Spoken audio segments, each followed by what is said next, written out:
guys, what's up? So for today's video we're going to be doing a build log of us building a brand new gaming / HTPC build that's going to be used in the living room. So first off, let's have a quick unboxing and look at the components we got for this build. Okay, so first off we've got the Ryzen 5 2600X, which is a CPU from AMD, and it's from the latest generation Ryzen 2nd gen platform. So the Ryzen 5 2600X has 6 cores and it also has hyper-threading, or actually the AMD equivalent for that, which is simultaneous multi-threading. So having those 2 extra cores over say a quad-core CPU is gonna help with multi-threaded applications. So that's not gonna be really useful for our HTPC purposes of this build, but for gaming it will be increasingly more important as we're seeing games become more multi-threaded and more dependent on CPU, as APIs like DirectX 12 and Vulkan become more and more prominent in AAA gaming titles. And with the Ryzen 5 2600X, you also get the Wraith Spire cooler included in the box, which is pretty nice from AMD. This isn't the RGB version, there's one that comes with a Rgb strip around the perimeter of the cooler, but this one is the one without that.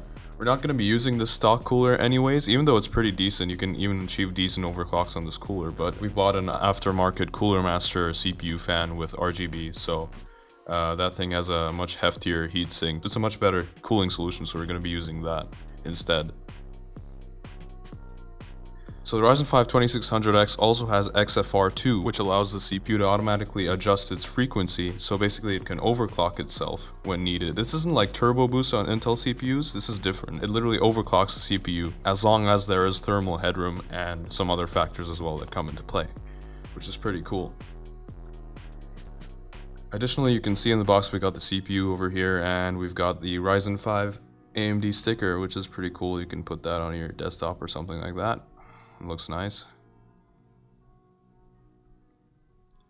And this AMD CPU also comes on the AM4 platform. I mean, being on an AMD platform, on an AM4 platform at least, you get at least 3 more years of support we're gonna get. So in the future, if we want to upgrade to a newer generation, we're not just stuck like Intel where you get only usually like one generation upgrade, like the next year's upgrade on the same CPU or MOBO socket. And this is different on AMD. They said they support 4 years on the same socket, so that's really awesome. So we have that future proofing there, and as well, like the CPU itself is just it's a beast basically. It has 6 cores and 12 threads, and finally now in this Zen architecture, the IPC of these CPUs are pretty neck and neck to the Intel counterparts, so the more cores actually have a huge advantage in multiprocessing scenarios. And here we've got the TridentZ RGB RAM, and this is a 16GB kit. It's 2 8GB sticks, and they're both DDR4. They both run at 3200, and that's an OC profile or like an XMP profile.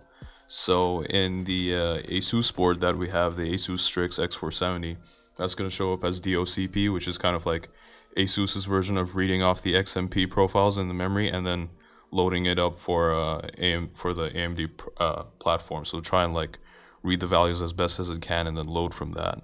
And then we'll hopefully be able to run this kit at its rated speeds of 3200. Yeah, as long as it's stable and everything works as expected. So this TridentZ RGB, as you can see in the name, it's from G.SKILL, and it also has RGB at the top, and it's addressable. You can make it static, or you can make it has various effects like breathing, etc. and stuff that you can all control, like from AuraSync, AuraSync is basically this Asus software that allows you to control all of your RGB components in your computer as long as they support AuraSync. So we've chosen AuraSync compatible components because our motherboard supports it, and so that we can just sync up all the components with a single application. With the exception of our GTX 1070, which is from EVGA, which also has RGB, but that was that's from a previous build, and it also doesn't have AuraSync support. So even though it's RGB, we can set it to a similar color as the rest of the components, so it doesn't like stick out or anything. But like we'll have to use a separate application for that. Okay, and here is our motherboard, the ROG Strix X470F Gaming by Republic of Gamers by Asus. Overall, it's a great board. It has a beefier VRM cooling solution than the X470 Prime Pro from Asus as well. And also has a better audio chip, and the other difference is that it has more RGB addressable headers on the board itself. And this board also supports USB-C 3.1, which is nice to have. I mean, it's future-proofing your device yet again. Like, if there's any future connectivity that's using only USB-C Type-C, you don't need to get an adapter or anything like that. You can just directly use such peripherals. So that's pretty cool. And in the box we've got a CD with drivers. Not that we'll be using them, obviously we'll get the latest drivers from the website, from AMD's website, and the other utilities from Asus. And you've got a doorknob kind of thing you can stick on your doorknob when you're gaming.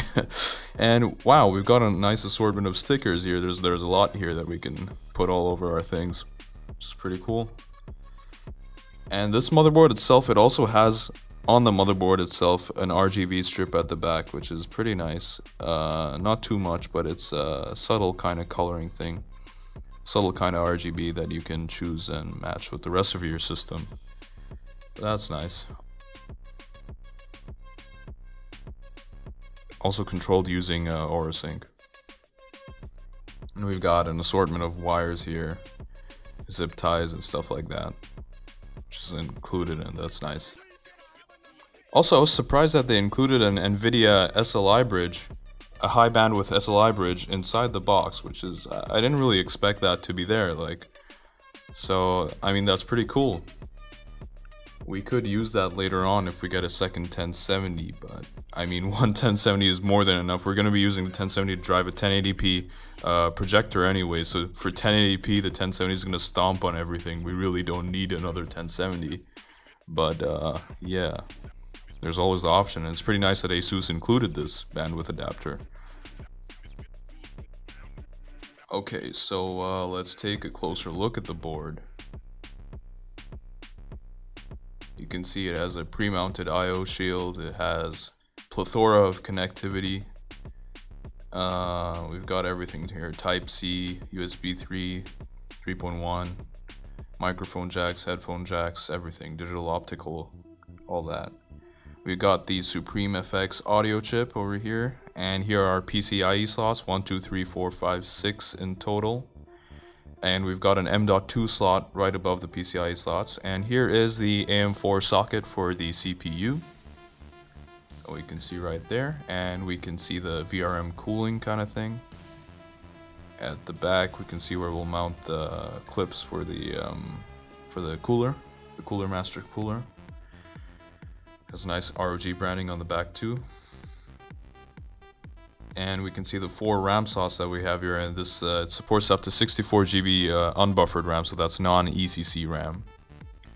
And up to 64 gigs, which we'll be using only 16 of, and we'll only be populating 2 slots, as we've got 2 8 sticks. Here's some graffiti kind of design they've done on the side. It looks pretty cool. Glimmers in the light. Republic of Gamers. And here is our aftermarket fan. It's a CoolerMaster MA610P. And it has dual fans, so there's a fan on each side of the thing. And it has a really beefy heatsink. And it is also AuraSync compatible, which is one of the reasons we also chose it. There's not many reviews on this cooler, but looking at the specifications and the design of it, we think it should perform pretty well.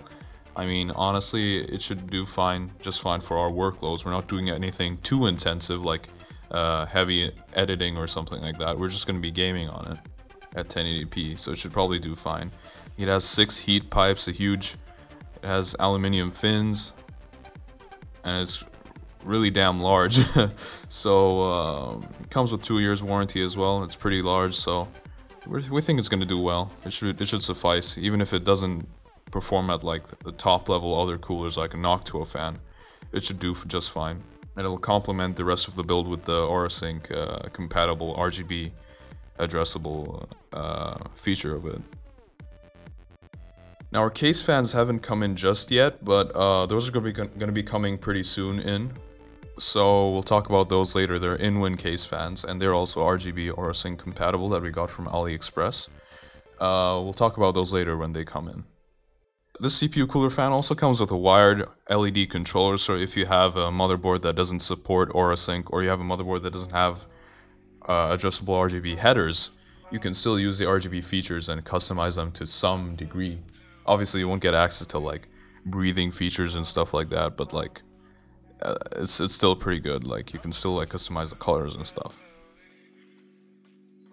So let's unbox the cooler. Okay, here it is. So as you can see, it's pretty damn huge. You got those two huge fans on both sides, and that huge and that big heatsink in the center with the 6 heat pipes. So it should definitely perform decently.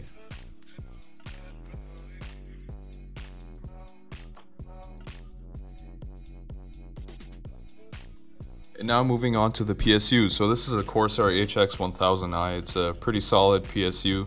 It's a platinum PSU, so you're obviously getting the top of the line quality on this. And it's been on the market since like ages. It has great reviews. It's just an overall solid PSU. And Corsair have refined the design of it and kept it updated, and it's just great. Like 1000 watts is more than enough for this setup. So we should be good. And it also has zero fan technology, which is not really technology. It's just that the PSU will often go to completely silent 0 RPM on the fans of the PSU itself. So it'll be completely dead silent when there isn't any need, like when you're not running any high workloads or even light workloads. It's going to be completely silent. You can see the fan curve over there on the bottom panel. So for up to 400 watts, it's completely dead silent, 0 RPM. And this thing also has Corsair Link, which I'm not much sure about right now, but I think it lets you monitor the temperatures and other stuff, and you can control some things. So that's pretty cool. And this is a modular PSU, so it's great for cable management. You can just connect the wires that you need, like the SATA cables, peripheral cables, CPU cables, everything that you need, and you don't need any extra wires dangling around in your case and stuff, so that's nice. Additionally, for storage, we're going to be using a Samsung 850 SSD. So this is a SATA SSD, it's not M.2 because we had a deal. We've got the 850 EVO 1TB version, and that's going to be our main OS and other applications and some games that are frequently used. Not all games, because we don't want to fill up the SSD with just huge games on it. And then we've got another 3 TB drive, which is a Seagate drive, and that's going to have like our videos and movies and stuff like that, and games are going to be primarily stored there. And we've also got another 1 TB drive, another 1 TB hard drive that's going to be in there. The Seagate one is a 7200 RPM, so it's a bit faster than the regular ones, but obviously it's slower than the SSD, but it's still pretty fast. And here is the case. This is the InWin 305. It's a glass and aluminum case, ATX case, and I made a video on this previously. It's up on the channel already, and it's a pretty cool case, cool looking case, minimal, very modern looking, glass side panel that comes off easily for easy component access, which is cool. Plenty of space for liquid or air cooling, and in general just any components that you would want to have in this machine. There's plenty of space in here, hard drive, SSDs, etc. And it's overall modern and nice, aesthetically pleasing case. So yeah, we've chosen that as our case for this build. Okay guys, so now we're going to do a time-lapse video of the rest of the build, so we'll come back after the build is done.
Okay, so we're reaching towards the end of our build here, and basically what's going on here with the green tape and these sort of feet is that we've taken off the feet of a Harman Kardon audio video receiver, an older one that we had lying around, and we're gonna put these on the new desktop, just to give it that nice home theater kind of look, so it can blend in with the rest of the components there. We've got another home theater receiver there. We've got some speakers and stuff, which are all with a similar modern kind of black aesthetic and stuff. So this is just going to help it fit in, and also it's going to give it some nice airflow at the bottom, some lift off the ground from there to give it some air from the bottom. As this case wasn't designed to be placed in landscape, we're going to be using it like that as it's an HTPC build, so we're going to be orienting it like that.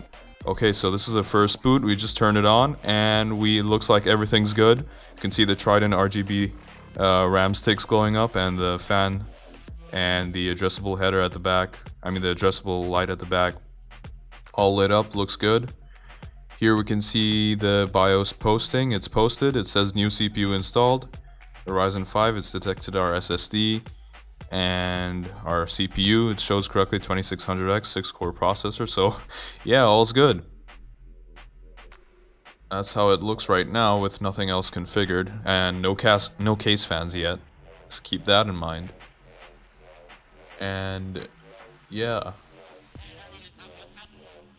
so over here you can see on my laptop we're going ahead and I'm going ahead and opening Rufus, and we're going to download and install the latest Windows 10 ISO, Windows 10 Pro 1807, the latest build. First I'm going to use Rufus to flash it to the USB stick, and then we'll go ahead and install it over on the desktop. Okay guys, we're back. We installed Windows 10 on the machine, and along with some other applications and games, and we got the case fans in and set up along with Aura Sync. So now let's run some games and benchmarks. So I just wanted to explain, I'm using a PS3 controller with the device with the desktop over here, and this is with SCP Toolkit. So because this is an HTPC and we're going to be gaming from a couch, it's going to be harder to do that with a mouse and keyboard, so we're going to be using this. Okay, so while Steam updates, I'll tell you some of the settings that our computer is running at right now. So the Ryzen 5 2600X has been overclocked automatically by AI Suite, which is an Asus specific tool, which lets you overclock the CPU. It overclocks it automatically, basically. And so that's running at 4.2 gigahertz right now on all the cores at stock voltage. And then we've got the GTX 1070 running with an overclock, a decent overclock. I'll show you up the settings right now. Let me just launch it. So we've got the 1070 running at plus 50 megahertz on the core and plus 350 on the memory. So that's a pretty decent overclock on that. And we're going to be running the first game right now, which will be GTA 5.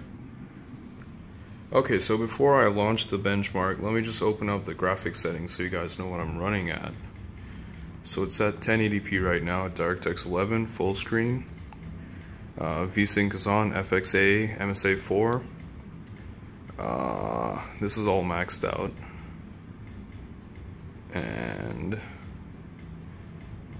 tessellation is very high, and yeah, that's it. So let's run the benchmark now. Yes.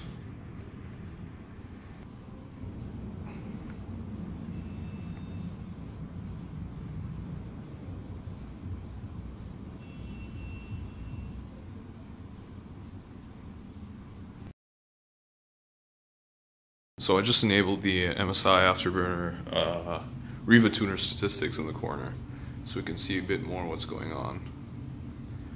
So because it's right now limited to VSync's 60 FPS, the refresh rate of the projector, it's pretty much just staying at 60 FPS, except for in between when it's loading, which is normal. And we can see that GPU is staying very cool, it's at 42 degrees, and the CPU is also pretty cool, it's at 50 degrees.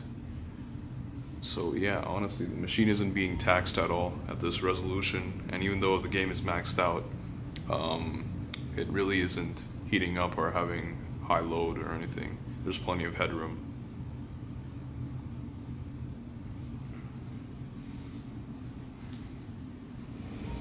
I'll let the benchmark for this game run for a bit and then we'll switch games.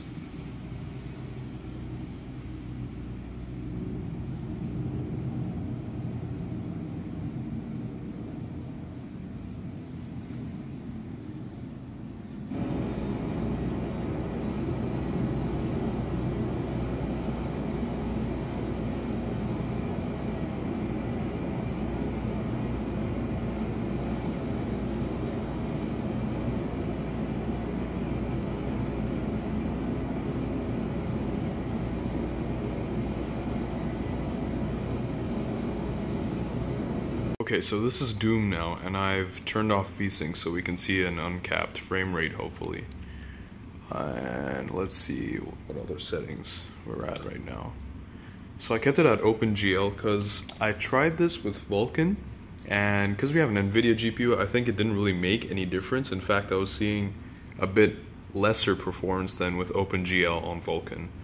So we can just chalk that up to the NVIDIA card and it not being an AMD card. But nonetheless, it performs excellently in OpenGL, so that's not really a problem. Everything's turned up to the max beyond even the Ultra preset, because in custom you can set shadow quality and textures and stuff like that to Nightmare, which is higher than Ultra. So we've done that here, just so we can see how this thing performs at the max, max settings. Might as well turn this on. Actually, we don't need this considering we have MSI Afterburner.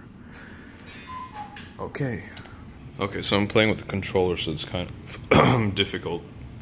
We can see that right now it is hitting around 170, 180 FPS, which is pretty awesome. It's just dropped down right now, but it's doing pretty well. At max settings, this is at 1080p. We get 62 degrees right now on the GPU and 52 on the CPU, so everything is well under the thermal thresholds, even though the game is uncapped right now. So it is performing very well.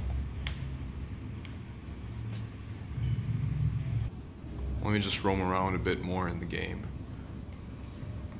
I can't really play right now with one hand, but just roam around.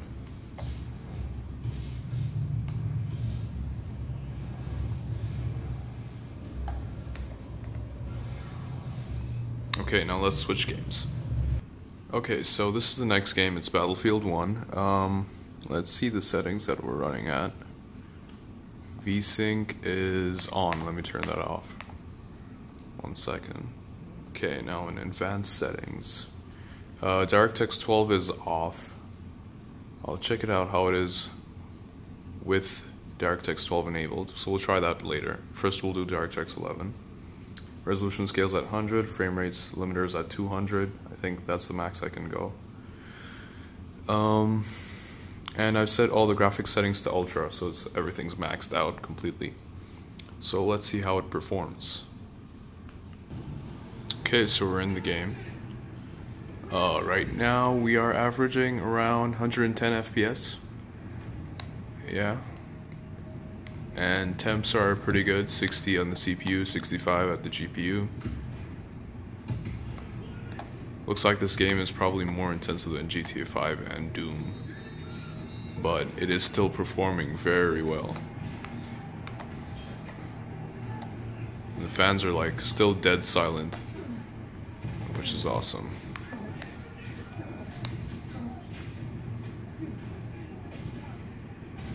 So yeah, we're averaging around 110 FPS, so that's pretty good. And yeah, so we've pretty much covered all the games that I have right now. And yeah. Okay, so now the last thing that we're gonna do is run CineBench. And we did run a CineBench run before. So you can see our highest score that we had was 1442. And let's see what we get now. Haven't changed anything, but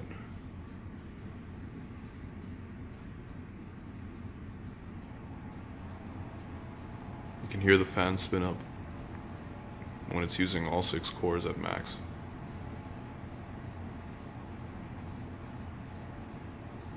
It was completely silent during gaming, but this heavy CPU load makes them really ramp up.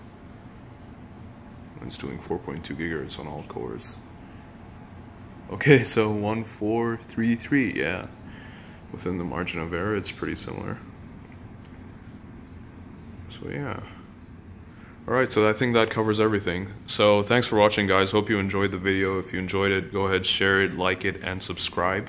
And also hit the bell icon beside the subscribe icon button so that you can stay up to date with my videos. We're going to be doing a video on a new Lenovo laptop with a i5 8th gen CPU, and it is very cheap. But it has an IPS display and a 1080p panel, fingerprint scanner.